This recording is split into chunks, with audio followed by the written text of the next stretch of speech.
Go inside the Crimson Tide with your hosts Rodney Orr and Gary Harris, keeping you informed on everything Alabama. Tider Insider TV, brought to you by Visit Tuscaloosa. And hello again, everybody, and welcome into the latest edition of Tider Insider TV. I'm WVOA 23 Sports Director Gary Harris, joined as always by TiderInsiders.com. And of course, Alabama football has been our lead story now for several weeks. And why not? This 2026 recruiting class is, if we were an artist, we would say that it's a masterpiece that is being painted. Because it's not completed yet, Rodney, but it just keeps on rolling. You see Alabama has the most 5 stars committed so far in 2026, 19 commits total. And it's been a run of just unbelievable excitement. We'll go back to just the past week since we were with you on Tuesday. Your Firecracker 5, by the way, 5 for 5. But it started last Wednesday when Cedarian Morgan, the 5-star, incredible wide receiver out of Benjamin Russell High School in Alex City, went ahead and committed to the Crimson Tide. There you see it as he ripped off a little. He and his mom came out in like little jumpsuit or canvas type pullovers, and they ripped it off. They had the Alabama jerseys. So this is a guy, Rod, and we'll talk more about him in a moment, but he's, if Crowell's not the best player in the state, or Tank Jones, it's probably Cedarian Morgan for my money. And then on Friday it continued. Big get out of Picayune, Mississippi, Nolan Wilson, 6'4", 250-pound defensive lineman who, listen, he's got a chance to get bigger, but this kid is athletic. He's got long arms. He can get off of blocks. He can run down, ball carriers. He can play sideline to sideline. This type of athleticism with a guy who probably, he's not ever going to be a 300-pounder, but could play at around 275 or 280 in college. And then was capped off on Saturday with the 5-star safety, Jeriah Edwards, out of St. Francis Academy in Upper Marlboro, Maryland, basically Baltimore. He is a punishing presence in the secondary. Some people will say that maybe he's a little bit like Caleb Downs from a couple years ago, who came to Alabama, SEC Freshman of the Year, and now is at Ohio State. So since we're on the video of Edwards, and I've mentioned them all three, let's just start with the latest commitment here in Edwards. What's Alabama getting? Yeah, Jeriah Edwards, you kind of summed him up really well. I mean, he's a really physical player. You look at him, he's almost like a linebacker, actually, the way he plays in the, down in the box a lot, Gary. He's a very physical player. You mentioned that. Made 90 tackles last year, 17 of those for losses. Had a lot of pass breakups. He's really, he's an athletic guy. I mean, he's one of the, you mentioned, top 2 safeties in the country. Probably could have gone just about anywhere. Mm-hmm. That Baltimore St. Francis, that's a great school. Mm-hmm. They produced a lot of players, the guys they produced here in the past. The defensive outside backer that was here a couple of years ago. Chris Braswell. They've had others here, Yabia Noma in the past. And then now they've got Nakai Hill Green played there. And I know that Cam Howard played there, who are on the roster now. So this is a kind of a history between Alabama and St. Francis. They play great competition. Yeah, you want to keep that one going. All right, I mentioned the defensive lineman out of Picayune, Mississippi. And this is a guy, I said it, athletic. And give Alabama and Freddie Roach a lot of credit here. They were the first to offer him when he was basically an unknown. Nobody knew about Nolan Wilson. Now everybody knows about him. But what do you see his potential as? Is he a guy that's going to be an edge player? Will he move inside and play defensive tackle? What do you see from him? Funny, I was actually talking to someone, and they said, he reminds me of Wallace Gilberry coming out of high school. Wallace was a great player here. But you look at him, he's a guy that, you mentioned 250. He's got the frame to add a lot of weight. Very athletic. And you look at the way Alabama's kind of recruiting on the defensive line right now, Gary. They're recruiting guys that maybe aren't the biggest. I mean, they're not really making a dent with a lot of these interior defensive linemen on the high school level, but they're guys who I think you can build into that. They have the ability to gain weight, some of them. J.J. Finch from Indianapolis would be one. So I think they're doing a really good job of getting top-notch athletic defensive linemen. And, of course, Cedarian Morgan. Again, we're making comparisons because that's what we do. I see some Julio Jones in him. I mean, the height, the physicality, huge hands, can just snatch that ball right out of the air. Physical after the catch. I mean, this is a guy, I think, who will come in here right off the bat as a true freshman and make an impact. Well, the video, I don't know if you see it here, but Terrell Owens was there. Yeah. And he towers over Terrell Owens. Yeah, I mean, he's got does. a couple of inches on him. And Terrell Owens was 6'3", 227 when he was playing. He's a big kid. So Darian Morgan, I really like him in terms of his size and the things that we've seen. We had it on TITV. We had it on TITV last week, showing his ability to get down the field. He has two of the factors that you really look for. I mean, you look for height. This is what this coaching staff, this offensive staff wants. Height and speed, the ability to get down the field and make plays. You see him beating a defender there in the corner. He has one coming up here, I think, down a couple of plays where he makes a catch down the middle where he shows speed. So he's got the package. All right, Rodney, we have seen some great recruiting classes come through here under Nick Saban, really all of them. But you could argue, I think, that even Saban's last few years, in terms of the momentum, don't match what this class is. It says in my notes here, maybe you go back to 2017 when Alabama had a class that featured Tua, Devontae Smith, Jerry Jeudy, Najee Harris, Mac Jones, Jedrick Wills, Alex Leatherwood, and Henry Ruggs. 8 first-rounders from that class. I don't know if this is going to have 8 first-rounders or not, but, on paper, this when you got 5 stars already committed, this ranks up there with the kind of classes that Nick Saban was at. I don't think there's any doubt about that. I mean, they're bringing in incredible talent. I look at the secondary, the way they've got the #1 corner in the country committed right now, Jordan Edmonds. We haven't even mentioned him. He's a 5-star player. Of course, he committed a little bit earlier. You got Jariah Edwards, again, maybe the top safety, certainly one of them. Darian Morgan, maybe the top wide receiver. E.J. Crowell, certainly one of the top running backs. They've got a couple of really good offensive linemen. Again, they've had a solid defensive line class. Overall, I think it's right now, it's a fantastic class. Now, and they have a really good quarterback, Jet Tamala, and may get another one, Taden Kawa. We'll see what happens there. They'd like to sign 2, I think, for depth purposes in the future. Yeah, all right. You wrote on TiderInsider.com about some of the great classes just in the last, say, 40 years. The 85 class, Humphrey, Kermit Kendrick, Anthony Smith, Derek Thomas, that 91 class of Coach Stallings. Boy, he came together with David Palmer, Damian Jeffrey, Sam Shade, Willie Gaston, Sherman Williams, and others. The 2008 class, obviously, we mentioned Julio, Mark Ingram, Marcel Darius. Remember what a dominant player he was. Jarrell Harris, we thought was going to Auburn. Right at the end, he swings for Alabama. I mentioned 2017. 19 commits, number 5 in the On3 team rankings right now. I think they're going to be even higher than that. But I guess Alabama obviously has room to sign a few more, so I don't think they're finished. What are they missing? Well, look, I mean, no class is going to be perfect. We know that. But if you just kind of look at it, I would say you would love to have another really good offensive tackle.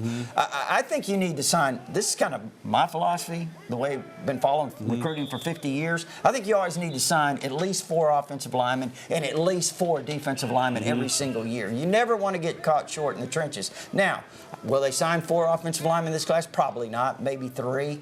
And again, it's a numbers thing, you get that. They are in on a kid. Let me mention his name, Bear Fretwell. We talked about him over the weekend, Gary. 6'7", 280 pounds, out of the state of Georgia, committed to Georgia Tech. He got timed at 4.77. He's kind of an athletic freak. I mean, he got timed at 4.77. He's long. Laser. It is amazing. So you look at a guy like that, they can take him. He fits what they do. He can move extremely well.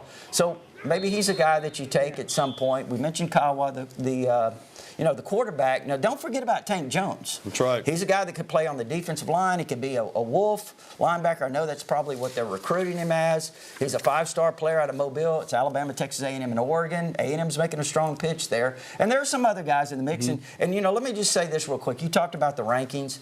Guys like J.J. Finch, guys like wide receiver Brian Williams Jr. I think these are 3-star rated players right now that are going to move up. And there's some others. Owen Cabell, potentially. We'll see what Zay Hall, what kind of season he has, the local product. But if they move up, Gary, then all of a sudden, if you pay attention to the rankings, then Alabama's certainly going to move up. Well, let me ask you this. Do you think when all is said and done, Alabama has a chance on paper to have the top class in the country? I think they could.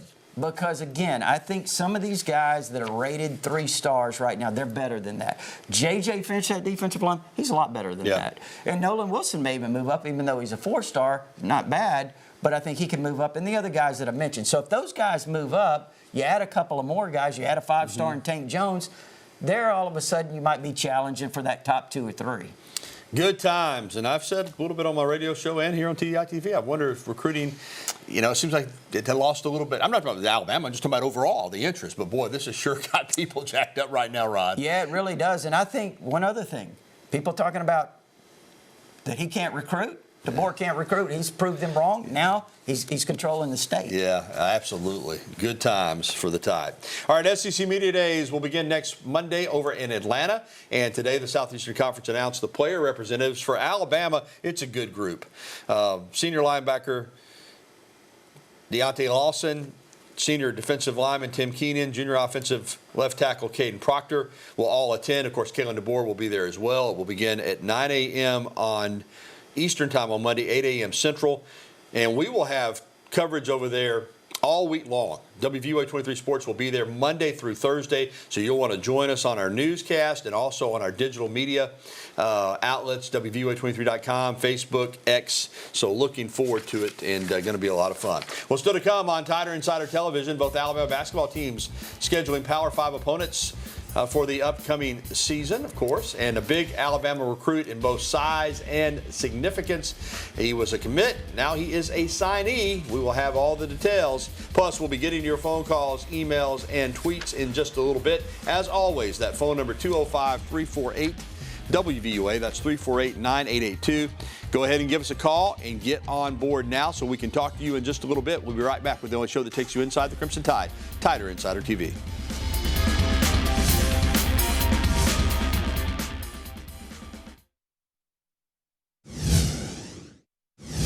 And we're back on TITV, presented by Visit Tuscaloosa. Alongside Rodney Orr, I'm Gary Harris. Former Jess Lanier and Alabama star linebacker and current NFL Houston Texans head coach DeMeco Ryans was back in his hometown of Bessemer on Thursday. What a day and night. This was the gala that was held in his honor on Thursday evening at the Bessemer Civic Center. He was the keynote speaker. He also announced that through the Ryans Family Foundation, donating $25,000 to the city of Bessemer for scholarship and educational purposes. How cool is that? He also got the key to the city, and he spoke with us about the lasting impact the University of Alabama has had on him. It was a blessing to be able to have the opportunity to play here at Jess Lanier High School, going to get a scholarship at the University of Alabama, and I learned so much at the University of Alabama. The first thing I learned about was commitment. I've had 3 head coaches at the University of Alabama, stayed the course because it was important to me to lay the groundwork for the next generation coming after me at the University of Alabama, and guys done a tremendous job there. They've had a ton of success, and I'm proud to be an alumni of the University of Alabama. And earlier in the day, 2300 Fairfax Avenue, near where DeMeco grew up, was dedicated in his honor. That's right. When you get a street named in your honor, Rodney, you know you have made it. Hundreds turned out for this. Of course, he was a great player at Jess Lanier and at Alabama and in the pros with the Texans and the Philadelphia Eagles, and now head coach. He's won back-to-back division titles. You and I followed him in high school. In fact, just real quickly, share the story of how Alabama wasn't recruiting him, and you told Coach Fran, who was the head coach at the time, hey, you better get on this guy. I gave Coach Fran a piece of paper, and I said, DeMeco Ryans, 6'2", 220, great player, 27 tackles last Friday night. And he asked me, are you sure that's the right size? We got him a lot smaller than that. And I said, Coach, that's the right size. Next week, they offered him. Yeah, and he was a dominant player from the time he got on campus. All right, let's get to basketball. We've been talking about this guy for a while, 6'10", 275-pound, Collins Onigiaka, who committed to Alabama, reclassified so he could be in this class. And this guy, I'm telling you, I think he's going to, down the road, be something special. But he has officially signed with the University of Alabama now. He's still learning the game at the Newman School up in Massachusetts. He averaged 9.5 points, 7.9 rebounds, and 2.7 blocks. But, Rodney, we like his feet. We like his quickness, his athleticism for a guy this big. Yeah, and you know that he's, could still be playing another year of high school basketball. Yeah, you just wonder, once they get him in the program and they develop him physically, I mean, obviously he's 270 pounds, but when they get him where they want him, mature him physically a little bit, this guy's going to be something. All right, let's stay with basketball. Birmingham Mayor Randall Woodfin announcing today the Ball-In and Batwell event. Alabama men and women will be playing exhibition games against Florida State on October the 16th. So that'll be a lot of fun. That's a fun arena. They've redone it. It's, you're right on top of the court. And the women's team will play at noon while the men will play at 7 p.m. And the 2025 CM Newton Classic will be played again as well over in Birmingham at the Legacy Arena on December 13th. Arizona rolls in here. We know how good that program is. Alabama and Arizona have met several times, so this will be a lot of fun as well. And Bama twice. Rodney, I think this is very important for recruiting purposes too, that Alabama be the team in Birmingham, since they're only an hour down the road. Oh, absolutely. I mean, you're right. I mean, anytime you can have that opportunity, I think it's a marquee type thing for the program to be in that situation. All right, when we come back, we're going to get to phone calls and emails. Go ahead and give us a call right now, 205-348-WVUA. That's 348-9882. We want to hear from you, Tider Insider Nation. We'll return after this timeout.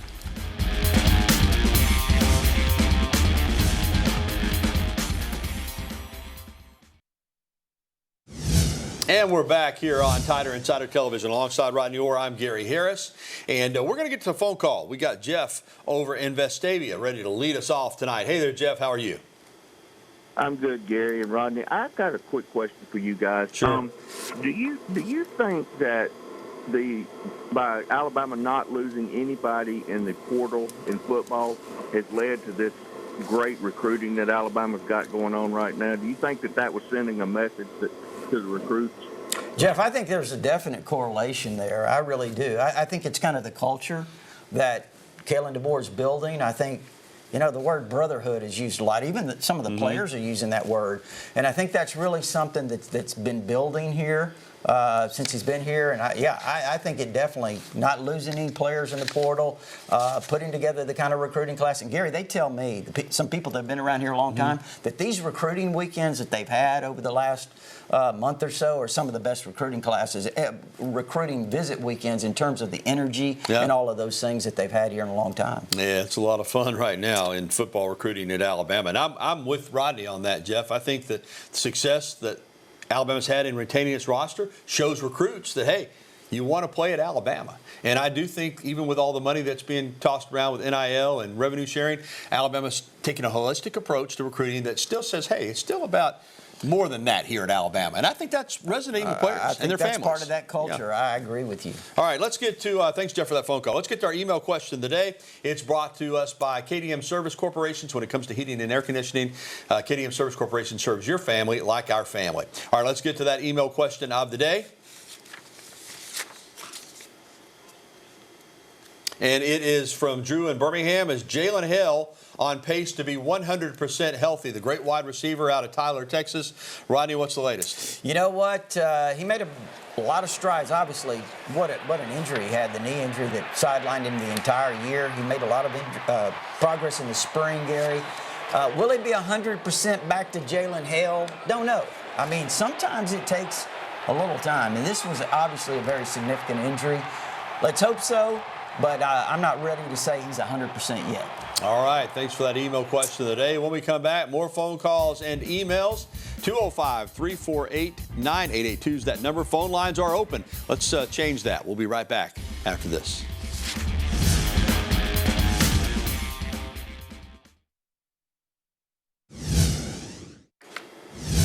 Five Alabama head coaches were approved for new contracts yesterday. The headliner is Rob Vaughn, the Alabama baseball coach. New 5-year deal through 2030, $1.275 million annually.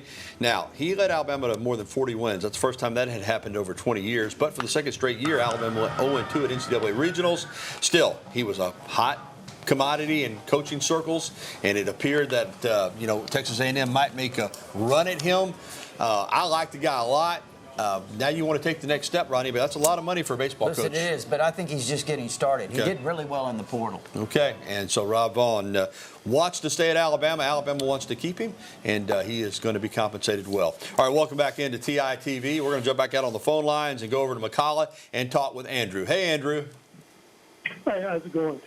Hey, I was just going to say I've been around a while, and to me, the coaches that have proved that offensive and defensive linemen win championships are Pat Dye, Gene Stallings, and Nick Saban. And, you've got to have a few skill people, but to me, offensive and defensive linemen just make the difference to me. That was the comment I wanted to make.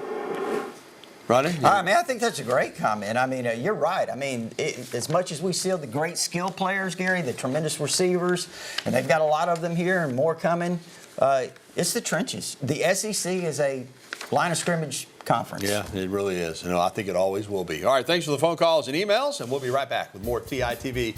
Look at that, pretty night in Tuscaloosa. A lot of pretty evenings in the T-Town, City of Champions. We're back after this.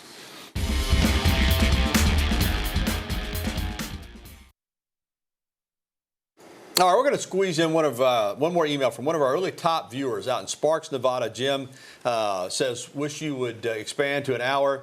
I like the show, but it always seems too short. You're doing a great job. Again, Jim in Sparks, Nevada, we appreciate you watching us. And listen, we've gotten this a lot. I will be honest with you. It's something we've talked about right now. We love the 6:30 to 7 o'clock time slot, and it seems like there's more to talk about, but I'm telling you, some parts of the year, it'd be, I like leaving them wanting a little bit more myself, right? Well, and let me say this. We're not going to say too much right now, but we have something else coming up. Yeah, we're going to be involved. We'll talk about that later. Yeah, we'll talk about that maybe next week, a big something that Rodney and I are going to be involved in with some former Alabama and NFL guys. All right, Alabama baseball is adding another addition from the transfer portal, and he's a pitcher, and you need pitchers, and he's a big one. Big right-hander Griffin Steig from Virginia Tech. Now, he did not pitch during the 2025 season after going through a torn UCL surgery, but he's got UCL surgery. He's got a lot of ability. Like I said, big, hard-throwing right-hander, so 6'3", 215 pounds.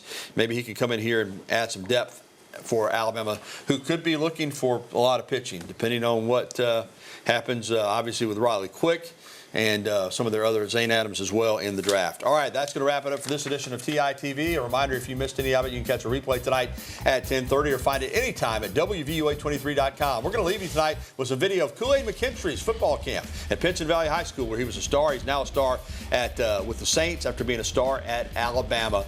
Giving back. A lot of these guys do that. For Rodney Orr, I'm Gary Harris. Thanks for watching. Good night.